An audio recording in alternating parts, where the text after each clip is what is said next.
OK, priatelia, tak ja vás tu všetkých vítam. V prvom rade sa veľmi teším, že mi zavádzaš v tej kamere. V prvom rade sa veľmi teším, že ste došli v takom hojnom počte, akože zatiaľ za posledné obdobie jeden z našich najúspešnejších workshopov. To je asi aj príčina toho, že tu máme veľmi zaujímavý produkt. A ja som veľmi vďačný, že ho tu teda máme v celkom rozumnom čase a v rozumnom počte. Na úvod si dovolím privítať našich cenných hostí. Prvým je Krištof, zástupca Alfa Theta spoločnosti marketingový manažér. Potom je tu aj zástupca distribútora slovenského Patrik Pálkovič zo spoločnosti Basis. A potom je tu ďalší Patrik, ktorý je na voľnej nohe a my sme si ho tak stiahli k sebe, lebo je šikovný, mladý, inteligentný. Ale nič mi neplatí. A čo som chcel povedať, a veľmi ho to baví a je v tom fakt dobrý. Takže on bude mať paradoxne oveľa viac slova ako ja. Ja už sa chystám na ten dôchodok a chcem to prenechať tým mladším. A ešte by som vám niečo rád aj povedal o tom, kde sa nachádzate. Ste v Tech House, sme tu už skoro 15 rokov. Najväčší predajca Pioneer DJ-u sme už, možno to bude taký 10. rok, čiže najväčší predajca na Slovensku, na slovenskom trhu. Zubami nechtami si teda toto prvenstvo držíme a je to aj výsledok, dúfam, že tej našej práce, aj tejto skvelej komunity, ktorú tu dneska vidím. Takže ešte raz vám veľmi pekne ďakujem a ja už na stage zavolám Patrika, aby túto pomaličky prevzal. Má pripravených kopec zaujímavých tém, tak poď na to. Môžete mi aj zatlieskať, on to má rád. Hej! Som tu namikrofovaný, lebo tam máme live stream a natáčame samozrejme aj video. To znamená, že keď si niečo nezapamätáte alebo budú nejaké otázky, môžete si to potom pozrieť na Tech Houseovom YouTube. Takže ešte raz ďakujeme veľmi pekne. Moje meno patrí, ako som povedal, ja nie som nejak platený, väčšina tuto sú moje názory, respektíve fakta, skúsenosti, pretože tento player som mal možnosť mať celý víkend zapojený na Abletone, rôzne skúšal na tom veci a pripravil som si pre vás dve také krátšie prezentácie a jednu dlhšiu prezentáciu. Ja viem, že všetci ste zvedaví práve na toto X-ko, ale ešte predtým si dáme dve prezentácie o streamingu a úplne novej platforme Knižnici, lebo sú to predsa novinky a je to dobre vedieť. Dobre, začneme. Ak budete mať samozrejme nejaké otázky, tak sa v kľude ma zastavte, pýtajte sa. Podľa mňa sa je čo pýtať. Dobre, začneme teda samotným streamingom. Táto funkcia v podstate v DJ-ských softveroch je čím ďalej tým viac a populárnejšia, či už v súkromnom sektore, ale takisto aj v klubovom sektore. Poznám ľudí, ktorí sa spoliehajú v podstate na tento streaming, ak majú prístup samozrejme k internetu. A chceme si tu dneska vysvetliť, aké streamovacie platformy, ktorá streamovacia platforma je na čo dobrá a máme tu aj nejaké novinky, lebo pribodli dve nové streamovacie platformy, ktoré môžu byť využiteľné hlavne v tom súkromnom sektore. Poznáme zatiaľ momentálne 5, respektíve 6 takých najväčších platform, ktoré ponúkajú vlastne streaming pre DJ-ov a tam máme Beatport, Beatsource, Tidal a novinka Apple Music a Spotify, ktorý sa znova pridal do možností, dakedy bol, znova sa pridal naspäť. Poďme si teraz vysvetliť niečo ku každej tej platforme veľmi rýchlosti, nebudem vás tu dlho zdržiavať, lebo chcete vidieť predsa tie 3000. Začneme Beatsourceom. Každá tá platforma totiž má nejaké svoje výhody aj nevýhody a je určená pre úplne iný druh DJingu a DJov. Beatsource je konkrétne viacej tak zameraný na tých DJov, nájdete tam rôzne exkluzívne edity, či už na komerčné, ale aj nekomerčné skladby. Podporuje stemy a takisto má integráciu priamo so softverom, že v softveri si viete priamo pripravovať playlisty. Spomínam to pretože nie všetky tieto platformy to dokážu. Cena sa tam hýbe v podstate tých 13-35 eur, záleží, či chcete aj offline locker, alebo chcete podľa toho aj kvalitu, alebo chcete mať tie exkluzivity.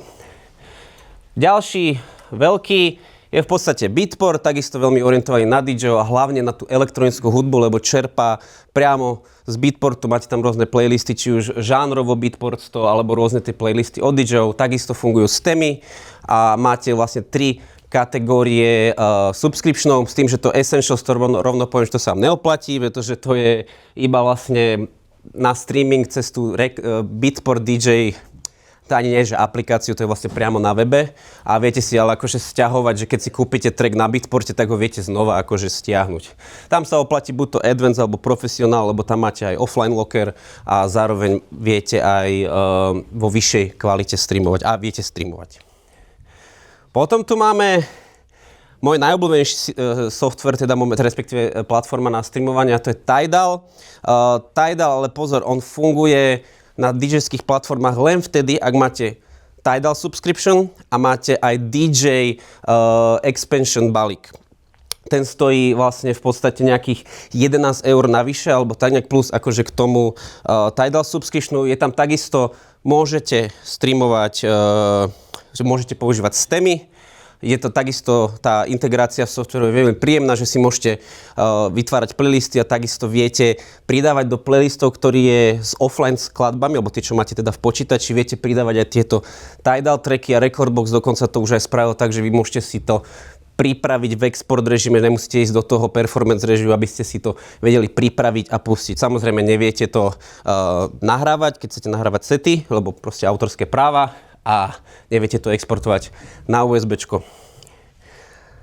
Prvý z takých tých nových, čo pribudol, je v podstate Apple Music, čo už bol tiež dosť veľký krok. Výhoda v tom, že je to obrovská knižnica, koľko skladieb, každý zdroj uvádza niečo iné, takže nebudem vám klamať. Je integrované do DJ-ských softverov, ale je tam tá hviezdička, pretože neviete si viete si vytvárať playlisty, ale neviete ich dávať potom do tých spoločných playlistov, že viete priamo len, akože v Recordboxe máte takú ikonku, že Apple Playlist a tam to v podstate viete integrovať. Nefungujú stemy, nepodporuje offline režim a nepodporuje ani hromadnú analýzu, čo je také trošku zlé, ale pokiaľ máte nejaký request, ste na svadbe, na firemnej party, určite to niektorí poznáte a máte nejaký request nejakej úplne náhodnej skladby, ktorú nikto nikdy v živote nepočul, tak práve táto platforma a platforma ďalšia, o ktorej sa tiež budem rozprávať, lebo tá je veľmi podobná, tak práve na toto je to dobré. A posledná platforma, samozrejme k tomuto nepotrebujete žiadny extension balík ani nič, stačí vám priamo subscription, ktorý máte už na Apple Music a to isté v podstate platí aj o Spotify. S tým, že tam má ešte väčšiu knižnicu, takisto vám stačí len ten základný balík, ktorý máte, keď ste dokonca študent, máte to za nejaké 6 eur alebo tak nejak si myslím. Integrácia s DJ softverom, áno, je tam tá kolónka Spotifyu, ale tu je nevýhoda, že vy si tie playlisty neviete vôbec vytvárať v DJ-skom softveri. Vidíte ich na DJ-skom softveri, ale musíte si ich vytvárať priamo vlastne v Spotify aplikácii alebo na internete alebo tak nejak. Čo je akože, je to fajn. Z mojej skúsenosti, čo som to skúšal na akciách a podobne, bolo to nestabilné, už je to o dosť stabilnejšie. To nahrávanie tých skladieb je o dosť rýchlejšie ako na Tidal, lebo používa aj iný formát, taký akože nižší, ale keď hráte na svadbách a takéto, tak tam až tú kvalitu až tak neriešite. Takisto nepodporuje stem, nepodporuje offline režim a nepodporuje hromadnú analýzu. Ja osobne, keď ste DJ-sky orientovaní a máte prístup v klube na Wi-Fi a tak, odporúčam ten Beatport BeatSource. So všetkými 5 mám v podstate skúsenosti. A tieto sú výborné hlavne na tie DJ-ské edity a podobne a tam BeatSource si viete aj priamo potom aj sťahovať tie skladby. Tidal, Apple Music, Spotify, Tidal je taký, že všeobecný, že proste na to sa aj ja najviac spolieham a zatiaľ som s ním nemal, keď som mal internet, žiaden problém a Apple Music a Spotify skôr by som používal ako taký doplnok, keby náhodou. Bola ešte jedna platforma, ktorú nemám z nej skúsenosti a dokonca sa mi ani nepodarilo cez víkend nájsť, skúšať alebo tak nejak, a to je SoundCloud Go+. Momentálne na Slovensku nie je dostupný, takže vám viacej o tom bohužiaľ neviem povedať, ale áno, je toto aj ďalšia varianta, ale tam pravdepodobne budú skladby, ktoré nájdete na SoundCloude, nejaké divné hype edity alebo takéto niečo. Je ale ešte jedna taká, není to ani priamo platforma, ale je to skôr služba od Recordboxu, respektíve od Alpha Tety, ktoré by som sa chcel veľmi v krátkosti venovať, ale veľmi v krátkosti, pretože si tu rozoberieme potom priamo na týchto 3000-kách, a to je Cloud Direct Play. Cloud Direct Play je vlastne taká platforma, že to je v podstate cloudové prehrávanie vašich skladieb, ktoré už máte v počítači. To znamená, že na základe Dropboxu alebo Google Driveu si tam vlastne sa tam automaticky nahodia tie pesničky a vy potom viete prísť buď s autentifikačným USBčkom alebo s notebookom a tak a hrať vlastne z cloudu vlastné skladby, kde majú vlastný grid, vlastné tempo, vlastné hotkey pointy a podobne. Jak som povedal, služba od Alpha, teda funguje to len v Rekordboxe, je to exkluzívne len pre Rekordbox.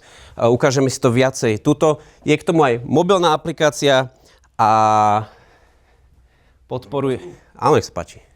Tie tracky sú už predanalizované, alebo ich analyzuje samotná Tie tracky sú už predanalizované. To znamená, že my si to ukážeme vlastne priamo tuto, že Rekordbox si ich zanalizuje a on v podstate do cloudu na základe toho subscriptionu, či už Google Drive alebo Dropbox, dá sa to vybrať, už má tie metadáta v sebe a potom, keď už to začnete len hrať, už sa vyslovene jak keby, že spustíš skladbu priamo z USBčka, len to akože musí počkať, kým sa to internet to načíta proste, akože to je zase všetko.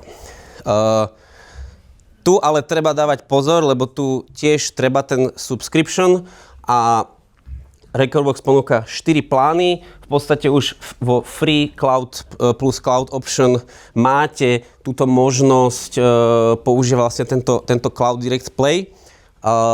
Je to výhoda v tom, teoreticky, že vy si môžete, ak máte už nejaký subscription na Dropboxe alebo Google Drive, vy si ho teoreticky môžete zrušiť, dať si subscription na práve Rekordbox a získate, myslím, že to je 5 terabajtové úložisko na Dropboxe, ktoré môžete využívať na súkromné účely a takisto získate vlastne tento Cloud Direct Play. Ten Cloud Direct Play pre tých, čo nemajú subscription, samozrejme nefunguje. Tam iba možnosť nejakých 20 skladieb si dať, ale s 20 skladbami toho veľa neodohráte. Niektorí možno. Čo sa týka vlastne podporovaných zariadení, tu som mal mať ešte taký jeden text, nevadí, to poviem. Podporujú to samozrejme len tie najnovšie zariadenia a to je vlastne Opus Sklad, Omnis Duo, AZ, ktoré tu všetko môžete vidieť. Podporuje to nové 3000X a podporuje to aj 3000. Dobre, OK.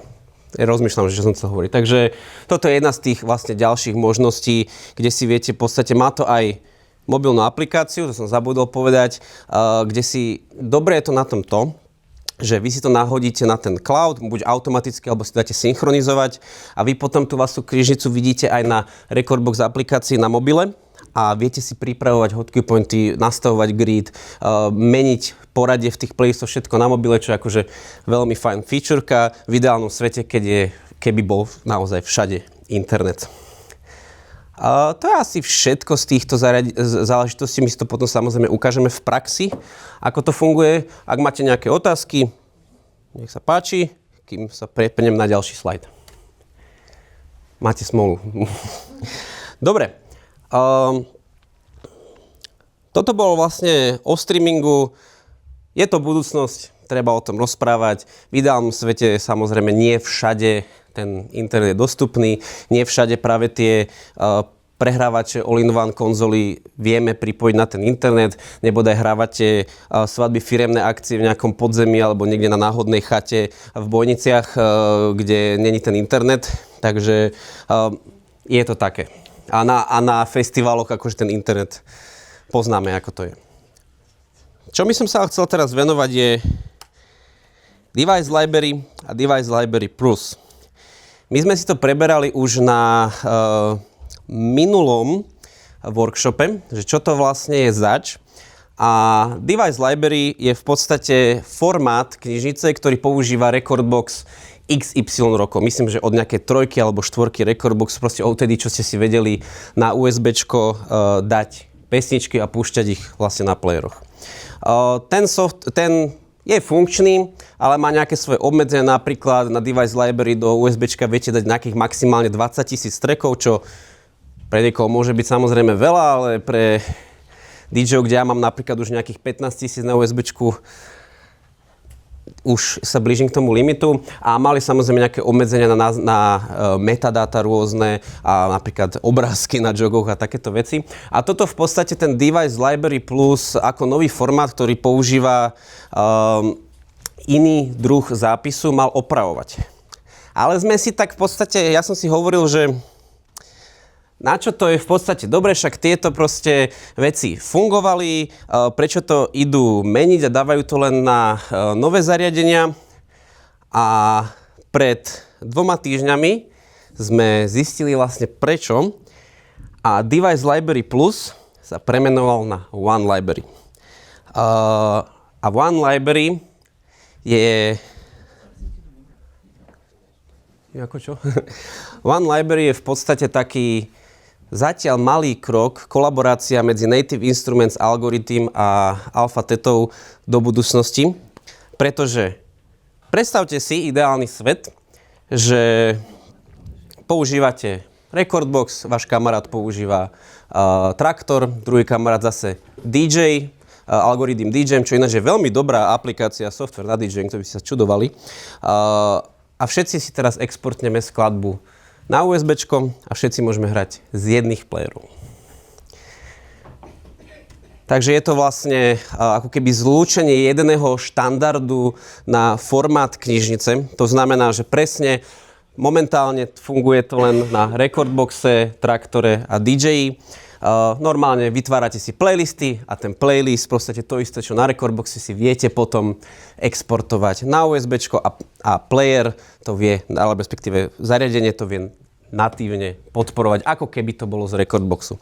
Je to dobrá vec v tom, že v podstate Alpha Theta chce, aby ste používali čo najviac ich playere, čo sa dá. A vaša výhoda je vlastne v tom, že nemusíte teraz meniť tie softvery. Áno, Traktor Pro teraz zažíva druhý život, ale je to stále akože software, ktorý už tak ide dosť do pozadia a zase DJ ide zase dosť do popredia, hlavne v Amerike a týchto iných krajín. U nás dominuje samozrejme 70% Recordbox, ostatné je Serato, ktoré tu ale nevidíme, ale takisto Serato a Virtual DJ sa v podstate čaká. Teraz Serato 4 má nejaké featurky, ktoré naznačujú na to, že by mohlo to mať aj Serato a keď už to príde k tomu aj Serato, tak podľa mňa to bude akože veľmi dobrý krok vpred, preto aby sme nemuseli proste riešiť tieto veci oproti, respektíve pomedzi, že menenia softverov a tak. Čo sa týka podporovaných zariadení, samozrejme, tie najnovšie. 3000X, AZ, Omnis Duo a Opus Quad. Tuto ale veľký pozor. Po update firmwareu to podporuje už aj 3000, ale tu si treba dávať pozor na jednu vec. Počkaj, 3000 je tu, tak.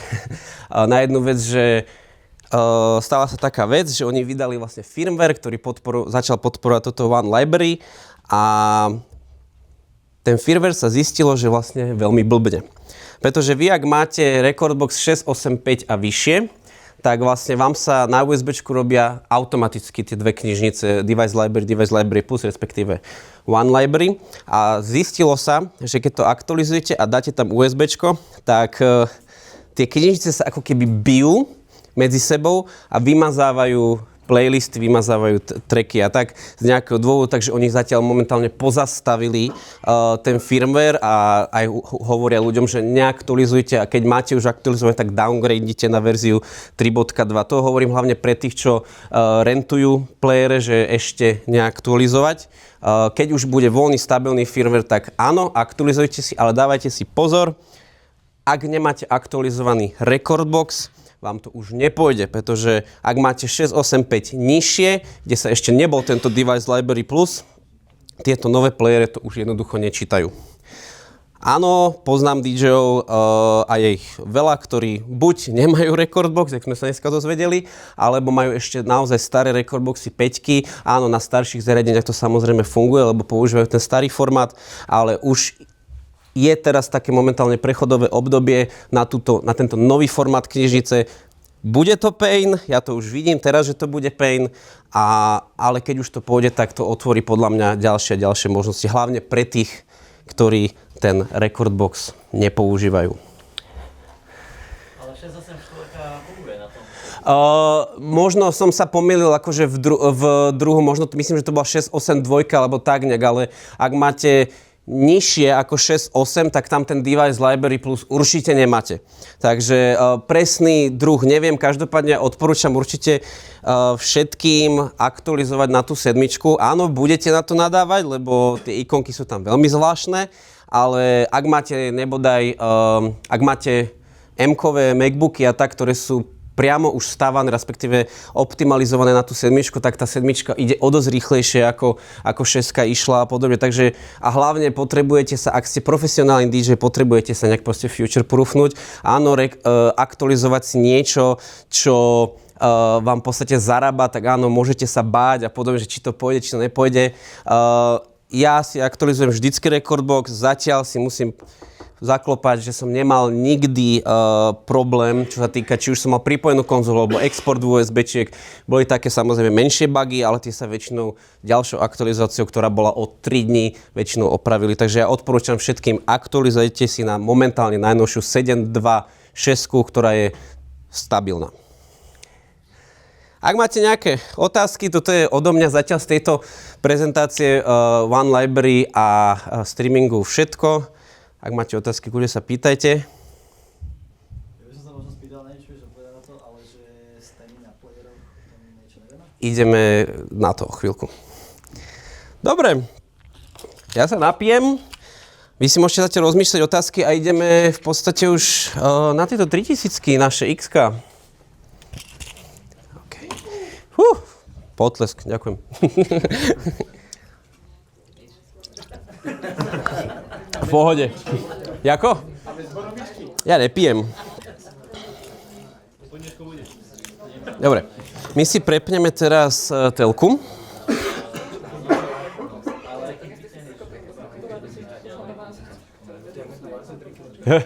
Ide. Dobre. OK. No dobre, tak ideme teda na to, na čo sme čakali. Ja samozrejme skúsim čo najmenej zavadzať, aby... Už tu som, dobre. Aby ste čo najviac videli. Hovorím, zaznamenávajú nás tam kamery, takže preto sme to takto vyriešili, aby ste videli. Máme tu po 5 rokoch, skoro ináč presne na deň, že tam bol asi rozdiel asi 1 alebo 2 dní, sme pred 5 rokmi mali 3000 a momentálne nám prišli nové CDJ 3000X, ktoré už nemajú Pioneer DJ, ale už je to Alpha Theta. Prečo sa počujem v tej telke? Daj voľnomet na tú telku. Tam som dal minus na telku. Hej. Zadu máš ovládač niekde. Raz, dva. OK. Ide. Hneď začneme tým, že trošku tak znížte svoje očakávania. Pretože pri tomto playeri sa nejedná o revolúciu. Jedná sa skôr o takú menšiu evolúciu alebo taký update, vyriešenie nejakých problémov, o ktorých budeme rozprávať a zlepšenie kvality v podstate workflowu toho DJingu a niektorých vecí, ktoré tí DJ dlho chceli. Bavíme sa o playeri v hodnote 2950 €, čo nie je až tak veľa, ako som čakal, že bude, ale tento player je určený pre rentálové spoločnosti, pre absolútnych profíkov, alebo proste pre niekoho, kto má peniaze a chce to proste mať. Takže ak pozeráte po tej cene tak, a hovoríte si, je to drahé, tak to pravdepodobne nie je pre vás. Začneme v podstate tým vlastne konkrétnym vzhľadom. Ako si môžeme všimnúť, prvé, čo si samozrejme všimnete, je ten obrovský displej. Keď som to ja priniesol cez víkend domov, tak prvé slova mojej priateľky, keď som to odbalil, bolo, že ty kokos, to je veľké. To chce počuť každý chlap ináč. A áno, vizuálne aj oproti 3000, ktoré tu máme, nie sú na kamere, vyzerá ten player o niečo väčšie. Každopádne jeho dimenzia, akože šírka je totožná, je trošičku dlhý, hlavne kvôli tomu displeju, takže ak máte nejaký bag alebo case, ktorý presne pasuje na 3000, tak toto sa vám to nebude zmestiť. Ak máte nejaký taký univerzálnejší, treba to vyskúšať proste každopádne. Nemusí tam sedieť. Čo sa týka vlastne vzhľadu oproti 3000, je to také viacej minimalistickejšie, že zmizli nám napríklad túto play, pause, akože nápisy, zmizli nám tieto čiarky, ktoré sú vlastne na pitch fadery a je ten vzhľad taký minimalistickejší, hlavne do matna. Čo som si všimol, že keď tak chytáte ho, tak tam trošku také masnoty zostávajú, ale to je... Budete to musieť utierať, ale nič zásadné, ale oproti zmene je to vlastne o tom, že tým, že je to vlastne jedná sa len o tú evolúciu, tak vy potrebujete prísť k tomu playeru a cítiť sa ako doma. Tu sú všetky veci na skoro tom istom mieste. Jedine, čo sa zmenilo vlastne tento quantize a split, nie sú vedľa seba, ale sú nad sebou. Čo nám tu samozrejme pribudlo, sú dve USBčka a zmizla nám SD karta. Ja sa k tomu potom ešte dostanem, ale prejdeme rovno ku konektivite, lebo to s tým súvisí. Zabudol som, jogwheel. Máme tu, ten jogwheel je v podstate trošičku vylepšený oproti 3000-kám. Veľa DJov sa sťažovalo, že 3000-ky nie sú dostatočne pevné, alebo nevedia si ich tak nastaviť, ako by potrebovali. Aj na týchto vlastne najviac heavy nastaveniach boli také, že a ešte by sa trošku zvýšili, keď napríklad používate často 2000 Nexus 2, tak tie, ak máte na najtvrdšom nastavení, tak skladú o dosť väčší odpor ako tieto 3000-ky. V 3000X-kách ten odpor máte buď naozaj, že sa to točí do nekonečna, alebo potom, keď to dáte na heavy, tak to má odpor porovnateľný s 2000 Nexus 2, aspoň podľa samozrejme môjho pocitu. Pomená tú samotnú konektivitu. Zadný panel sa nám v podstate nejako extra nezmenil. Máme tu klasické RCAčka, digitálny výstup, vstup na Ethernet. A čo sa nám ale zmenilo je, že nám pribudlo USB-C. Konečne. Je to lepšie už z toho dôvodu, že proste už všetko je dneska na USB-C-čkách. Je toto dobré USB-C-čko, to znamená, že keď to tam zapichnete, to tam pekne, krásne drží. Sú niektoré zariadenia, ktoré tam držia len tak, aby sa to nepovedalo. A ďalšia výhoda je v tom, že mal som jedného kamaráta, ktorý nemal veľa vlastne tých káblov, tých B-čkových, tak normálne každý víkend vlastne vyťahoval z tlačiarne kábel, aby mohol potom hrávať, takže toto sa mu už nebude stávať. Čo sa týka vlastne konektivity, opäť sa vrátime k týmto USBčkám. Jak som povedal, zmizla nám SD karta, za čo som ja osobne veľmi rád, keď poznáte moju storku z Paradise. A pribudlo nám to v podstate jedno... Prosím? Nepoznáte storky, vy ste neboli na Paradise. OK, tak rýchla story z môjho trapasu na Paradise. Pred 2 rokmi hral na hlavnom stage Ecrace a už pomaličky končil jeho set a prišiel Drahoš, že mám mu tam dať SD kartu jeho. Tam Drahoš niekde sa vzadu rozpráva. No a ja akože samozrejme dobrý stage manager, chcem proste všetkým vyhovieť, tak idem mu dať SD kartu počas setu Akrazeho. A že SD karty majú tú nevýhodu, že vy keď otvoríte ten poklop, oni sa automaticky vypnú a odlinkujú všetky playere. Žiadny emergency loop, žiadne cachovanie, proste všetko sa to vypne. No ja som zrovna otvoril ten poklop, kde mal Akraze SD kartu. Takže si viete predstaviť tú hanbu, ktorú som zažil. Tuto to už však ale není, takže som rád. A tuto funguje samozrejme inak to ukladanie pamäti, takže to si samozrejme vysvetlíme. Klasika, všetko už máme teda USB Ačko klasické a na druhej strane máme, respektíve pod tým máme USB Cčko. To Cčko je tak, ani by som nepovedal, že nešťastné, no keď sa na to pozrete, tak si všimnete, že ono to Cčko tam dosť akože vytrča. Že ako je tam, z vašho uhla to nevidieť, vytrča, ale drží tam naozaj pevne, takže tohto by som sa absolútne vôbec nebal, ale zatiaľ si ho dáme preč, pretože chceme iné funkcie. No, čo tu ale pribudlo, je Wi-Fi. ktorá je primárne určená na ten streaming a Cloud Direct Play, ktorý si tiež vlastne ukážeme.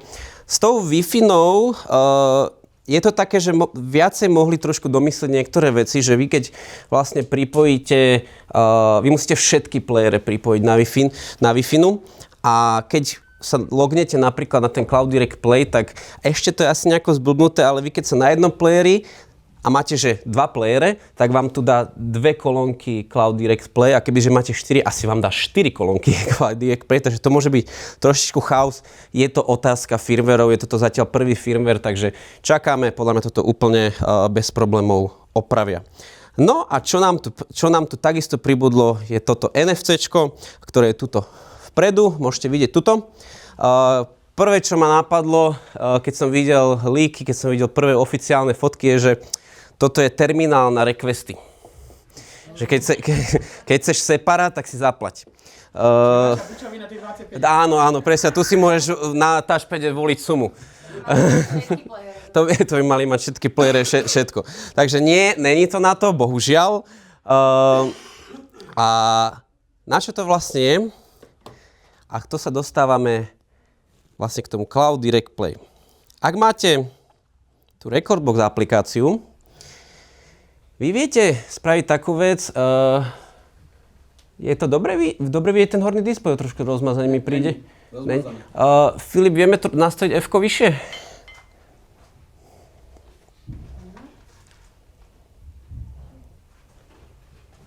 Lepšie? No, dobre, dostačujúce. No, Cloud, respektíve Rekordbox aplikácia, ktorá, jak som hovoril, viete si tu vlastne pripravovať skladby, hotky, pointy a tak. A ja teraz spravím to, že dám login. A teraz to jak naschválne pôjde. Dobre. Otvoril sa mi tu Rekordbox NFC tak. Čakám. A som nalogovaný. Tuto je už môj profil, kde si viem dať aj svoje nastavenia. A týmto vlastne jedným priložením, ak by vám to nešlo týmto priložením NFCčko, mohli ste si všimnúť, že je tam QR kód. Takže vy sa iba nalogujete na Rekordbox stránke, ono vám to automaticky prihlási. Takže ak to nejde, tak toto ide. No a hneď tu môžete vlastne vidieť, že tu mám buď ten Cloud Direct Play, Bitport momentálne nemám, takže na to treba sa lognúť manuálne, ale mám tu Tidal, čo som bol prekvapený, že mal som tu už priamo načítaný Tidal, lebo je proste s mojou Rekordbox akontou. No a teraz už v podstate mám tu zatiaľ nejaký jeden playlist, čo je vlastne ten trial playlist, kde už mám nejaké skladby. A tuto sme sa zrovna bavili, že či si to musí analyzovať ten player alebo nie. Ja teraz zapnem túto kolu. On sa mi v podstate načíta podľa internetu. Keď máte silnejší internet, tak to ide samozrejme rýchlo. Doma mi to išlo rýchlo. Hotovo. Nemám žiadne USBčko pripojené. Všetko mi hrá v podstate čisto z cloudu.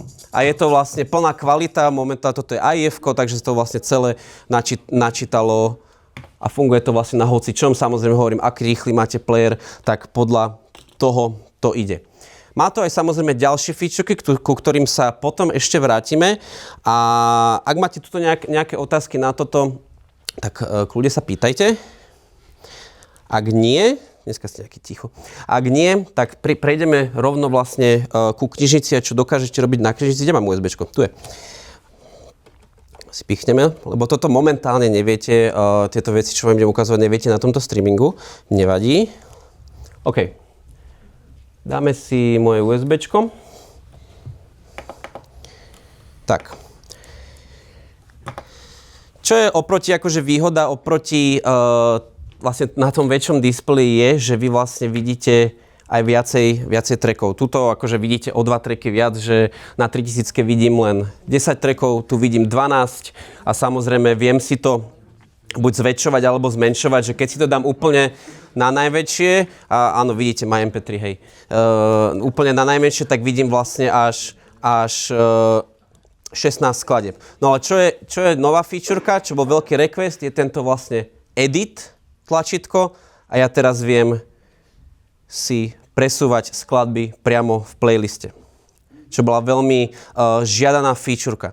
Neviete si momentálne presúvať skladby medzi playlistami, ale vraj sa na tom robí, aspoň čo som teda počul.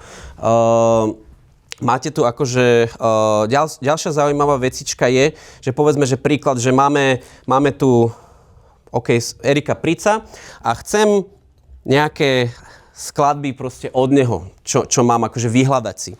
Tak vy viete, čo viete, nemusíte to len vyťukávať, podržíte si, skúsim z tejto strany, podržíte si, kopiť clipboard, sa to skopíruje a teraz keď dám search, dám túto paste, automaticky sa mi tam vlastne dá, čo je vlastne taká trošku zrýchlenie práce, ak máte, že chcete od Johna Summita niečo, ale neviete proste nájsť, jak sa to volá, alebo niečo, skopírujete si jeho názov, dáte paste, okamžite, to je také zrýchlenie skôr práce. Čo bola ešte taká jedna vec, ktorú som zistil, že veľa DJov nevie, alebo nevie, že o čo ide, sú vlastne tieto banky. Myslím, že to mala aj 3000. Nie, 3000 to nemala, má to RX3 a vyššie. Sú tieto vlastne banky playlistové. Funguje to vlastne tak, že ak ste na nejakom evente a viete, že budete z týchto 4 playlistov často hrávať, tak vy si viete tie banky označiť a vlastne medzi tými playlistami rýchlo prepínať bez toho, aby som to musel akože vyhľadať. Povedzme napríklad ja si tu dám tuto. A mám tu už festival, kliknem si na to, už mám jednu banku. Mám tu Tribal House, kliknem si na druhé, Techno, Afro House. A teraz vlastne viem medzi tými 4 playlistami preklikávať. Áno, v tomto prípade som to... Taká v podstate ako keby rýchla záložka. Áno, ja som to teraz mal všetko v jednom akože foldri, že není to zase také zdlhavé, ale ak by som to mal v rôznych foldroch alebo na rôznych miestach, tak toto je rýchlejšie. A viem, že tie playlisty budem proste pravidelne používať, tak si viem takto prepínať. Viem, že RX3 to má tiež, že to vynikajúce, občas to používam. Prosím? Ja si myslím, že AZ to určite bude mať, keďže tam sa bavíme o tej novej platforme. Keď sa navysuje... A počuj, a taká otázka, že budem v nejakom úplne inom random foldri, prejdem si na nejakú tú záložku a teraz ja sa vrátim späť do toho pôvodného foldu. To je dobrá otázka, poďme to vyskúšať. Takže ideme do AAA. Som tu. Dáš back. Takže, dobre, tiež sa niečo naučím. Tá featureka, čo som spomínal vlastne, ja si tu teraz dám nejakú skladbu, ktorá už je priamo na USBčku. Ak to možno vidíte, tu sa načítava, taký červený pásik sa načítava. Teraz ten player dáva vlastne do svojej vnútornej pamäte, dáva tú skladbu. A ono to je vlastne na to, už sa to spravilo? Jo, už sa to spravilo. A ono to vlastne funguje na to ako taká poistka. Že buď keď omylom vyťahnete USBčko, tak tá skladba je celá načítaná. Ale takisto sa vám určite každému stalo, že ideme sa s DJom striedať, neviem, kde má aké USBčko, čo, kde proste akú skladbu hrá. Stáva sa to v strese, áno, keď vieme, že keď to blíka, tak jasné, že to USBčko je aktívne, ale nie vždycky v tom strese sa nájdete. Teraz momentálne, ak vyťahnem USBčko, normálne, klasicky, tá skladba tam zostáva celá nahraná a viete, a normálne akože hotkeep pointy, všetko viete používať, normálne zrovna na tieto skladbe nemám hotkeep pointy. A nech sa páči. Ja mám 3000 a keď ho vyťahnem drasticky, tak zostáva celá skladba. stále môžem clip pointy Môže byť, ale keď ho vyťahneš normálne, tak sa odloaduje tá skladba. A tu je v podstate ten rozdiel, že keby sa náhodou stane, že fakt s kamarátom alebo s niekým sa meníte a nechtiac mu vyťahneš to jeho USBčko, tak on stále ešte môže proste dohrať tú skladbu, že to není ten problém. Emergency loop, ktorý poznáme z 2000-kách, v podstate už nie, lebo vám to proste tú celú skladbu načíta. Čo je ďalšia vec, a k tomu sa vlastne vrátim, respektíve prídem ďalej, a to je taglist sa nám trošičku zmenil, pretože tu máme ponovom, ten taglist funguje zároveň aj ako vnútorná pamäť a zároveň je nová funkcia, ktorá sa volá Global Taglist. Vysvetlím. Dám si teraz opäť streamovať môj streaming a mám tu teraz týchto zopár skladieb a ja si ich dám do tag listu. Dám si, že 1, 2, 3, 4 nejaké náhodné skladby. Vy môžete vidieť, že pri tomto tag liste je taký obláčik, ktorý znázorňuje to, že sa to momentálne sťahuje. A tie skladby sa teraz ukladajú do vnútornej pamäti toho playeru, alebo respektíve sa sťahujú. A ja kebyže aj teraz vyťahnem internet, alebo odpojím, alebo môžete pripojiť internet aj cez Ethernet, nemusí to byť len Wi-Fi, tak tie skladby stále budú fungovať. Oni sú teraz uložené v medzipamäti a v podstate sa okamžite načítajú. On ešte aktualizoval nejaké dáta, kebyže zmením. Takže viete takto stornúť, čo aspoň skúšali nejaký zahraničný DJ, viete až 50 skladieb, ktoré máte v podstate na tom Cloud Direct Play, si dať do tohto taglistu a viete ich v podstate streamovať bez toho, aby ste čakali na to, že to načíta. No a globálny taglist je v podstate aj o tom, áno, stiahne si v podstate tie skladby, presne tak. No a globálny taglist je o tom, že viete v jednom USBčku, keď máte akože kombináciu tých playlistov, viete spraviť to, že dakedy ste nevedeli na tagliste mať, že si dáte skladbu z jednej USBčka alebo z jednej streamovacej platformy, tak ste si museli prepínať medzi tými platformami. Teraz máte vlastne všetko v jednom. Čo som neskúšal, je, že či to funguje aj medzi vlastne USBčkami. Ja to normálne teraz vyskúšam, lebo nie som si úplne istý.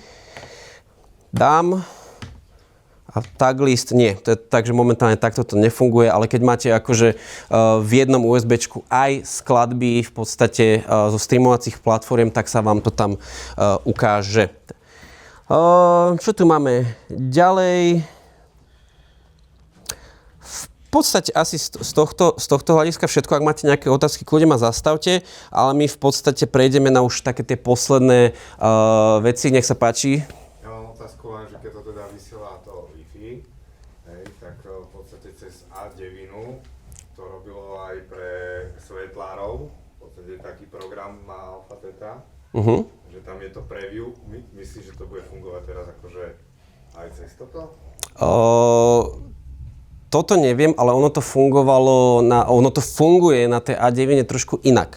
Lebo ona v podstate, ak máš prelinkovanú A9 normálne cez switch s playermi, tak ona tá A9 bere dáta z tých playerov a dáva ich ako keby dokopy a preto to je vidieť v jednej tej aplikácii. Ale tuto to bude tak isto fungovať, keď sa pripojíš na A9. Priamo na player sa asi pripojiť nebudeš vedieť, neviem, ale je to také kontraproduktívne, že pripojíš sa na jeden player, že to nemá akože zmysel, že proste pripojíš sa na túto A9, ktorá to už má linknuté v sebe a máš to proste v jednom kvázi. Takže chápem, ale podľa mňa je to zbytočné.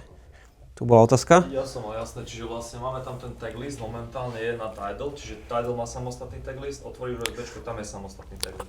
Áno, počkaj, ja to chcem vyskúšať, lebo toto som, priznám sa, úplne neskúšal. OK, poďme napríklad, dobre, máme tu tie skladby, ktoré som si predtým dal a poďme teraz na Tidal. Nie, úplne som pripravený. Budem tu mať teraz playlisty zo svadieb, takže sa akože...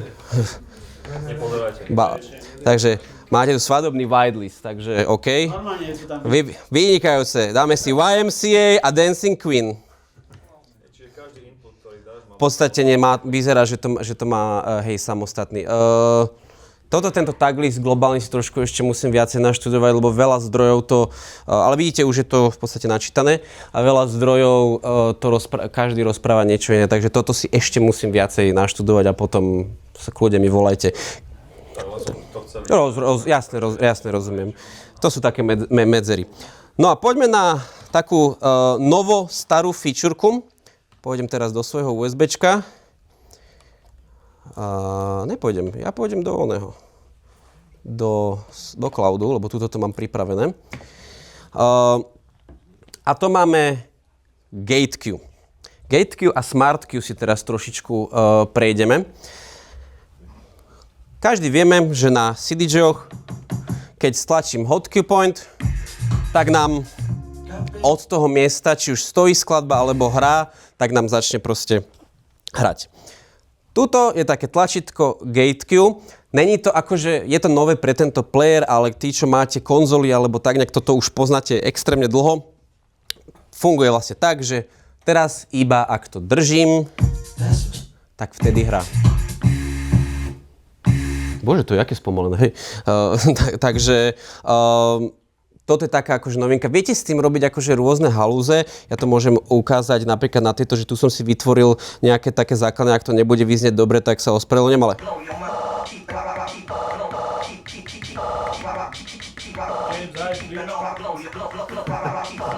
Viete s tým akože robiť rôzne tak...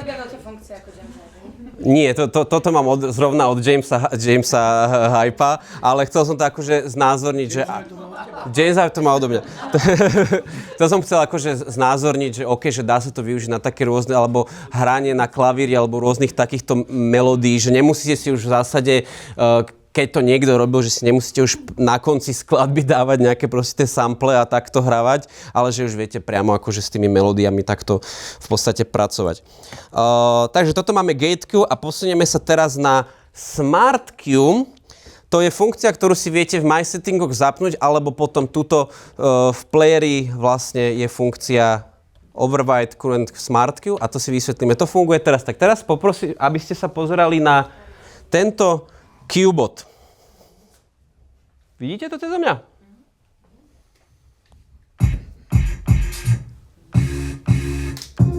On mení farbu a to vlastne funguje tak, že tým, že sú teraz tieto Smart Q, tak ja vlastne keď zapnem Qčko, tak už od tohto bodu bude fungovať Qčko. Ak zapnem, dám si to teraz to vypnem na schvál, dám Ečko, a teraz mi bude hrať od Ečka. Na pôvodných 3000 to tak nefungovalo. Keď ste stlačili Hot Q point a potom Qčko, tak ste sa vrátili v podstate na začiatok skladby, alebo kde ste mali to základné Qčko. Teraz tieto Hot Q pointy sa prepisujú a je to samozrejme, ja si myslím, že to je aj taký znak toho, že Alpha Theta Recordbox sa už postupne snažia ruky dávať preč od memory pointov, lebo memory pointy fungovali presne na to, že ste si prepli medzi nimi. Ja memory pointy skoro vôbec nepoužívam, takže to tu ani nemám. Ste si vlastne preklikali a odtiaľ ste potom hrali. Tuto už v podstate s týmto Smart Q si dám C-čko a odtiaľ to hrám. Poprípade zapnem si ten Gate Q, dám si, že OK, chcem teraz od Ečka hrať, tak už od tohto bodu hrávam. Takže toto je Smart Q a vlastne sa nám to aj... Tento Smart Q bol už vlastne aj na Opus Squad, myslím, že už je aj na AZ-ku a tu sa to vlastne znázorňuje tak, že sa vám aj mení farba toho Q pointu, respektíve toho Q tlačítka, aby ste vedeli, že na ktorom bode ste. A dobre je to mať samozrejme, aby ste mali tieto hot Q pointy farebné, aby ste, lebo viete si v Recordboxe nastaviť, či chcete mať jednu farbu zelenú, alebo chcete mať takú farbu, aby ste sa v tom v podstate vyznali. Toto je v zásade všetko, čo som chcel tak akože povedať tých funkciách tohto playeru. Čo je ale, keď som dal nástorku, že mám tento player na víkend, tak som mal asi do 15 minút asi 10 telefonátov od ľudí, ktorí nemajú tie playere a pýtali sa nejaké otázky, ale takisto aj od ľudí, ktorí už tie playere majú, či už od dvoch zahraničných DJov, ale takisto aj od našeho milovaného EKGčka, ktorí mi poradili, respektíve potvrdili nejaké veci, ktoré tento player opravil oproti tomuto. Totiž 3000 alebo 3000-kový setup mal taký problém a má stále taký problém, že vy keď dáte skladby neviem, na 130 BPM, to je jedno, normálne pitch faderom, tak oni sa po malej chvíli rozchádzajú. Aj keď máte tie isté tempa nastavené. Nebodaj používate hot Q pointy alebo beat jumpy, tak tie skladby sa postupne rozídu. Že ja dám teraz proste, mal som perfektne zrovnaný track, dám hot Q point a tá skladba sa proste rozíde. Není to samozrejme o moc, že teraz že o 3/4 doby sa posunie, ale posunie sa o pár milisekúnd, ale záleží od toho, aký máte kopák na tej skladbe alebo čo. Môže to spraviť tie klasické krumple. Krumplový, áno. Čo v podstate pre mňa ako DJ, čo veľmi používam práve beat jump a hot Q pointy, tak pre mňa, ja sa priznám, ja som na 3000 bez synku hrať nevedel. Proste 2000 tento problém nemali, 3000 mali a nebodaj ste hrali na 4 playeroch, všetky 4 šable hore, prepínali ste hotkey pointy, tak jediné, čo ste robili, bolo, že ste to dotáčali. Toto to má už opravené. Toto to už nerobí. Čo si povedzme, že je taká pičovinka, ale akože práve že dobre. Neviem prečo, akože firmwareom, či to je s firmwareom alebo hardwareová záležitosť 3000, že to nevedeli opraviť, ale tuto to už nerobí. Či už James Hype alebo EKG mi povedali, že ten player je stabilnejší a nerobí proste tieto halúze, takže toto bude konečne stroj, kde viem hrať aj bez synku. A to ako hrávam 15 rokov, takže viem hrať bez synku. Čo sme tu ešte mali? Už iba také dve poznámočky, čo sa týka zvuku. Je tu akože nový procesor zvukový, ale akože ten zvuk bude akože o pár percent možno trošičku lepší, že lepšie to bude separovať tie rôzne frekvencie, ale už 3000 mala vynikajúci zvuk, takže toto, ak má byť len o trošku lepšie, tak akože vynikajúce. To skôr uvidíme tým, že to má proste nový procesor a takže čo prinesú ďalšie updaty. A tu by som len trošku varoval. Niektoré staršie USBčka, ak nebodaj používate tie USBčka, čo ste dostali vo firme na firemnej party, tak je toto, čo som aspoň mám od DJ-ov nejakých, alebo z fórach a tak, je to háklivé na USBčka, takže odporúčam používať kvalitné, dobré USBčka. Ak ste profesionálny DJ, tak si kúpte porádne USBčko, lebo akože halo. Ale ináč to funguje akože naozaj bez problémov. Je to veľmi rýchly player a odporúčam každej rentalovke, každému klubu a osobne si myslím, že keď DJ, hlavne tí svetoví, dojdú na to, že OK, má to takúto opravenú chybu, hento, toto, tamto, tak na tento player sa o dosť rýchlejšie prejde, ako sa prechádzalo z 2000 Nexus 2 na 3000. To je aspoň môj osobný názor. Ak máte nejaké otázky, nech sa páči, skúsim samozrejme zodpovedať, ale odo mňa to je všetko. Ďakujem veľmi pekne.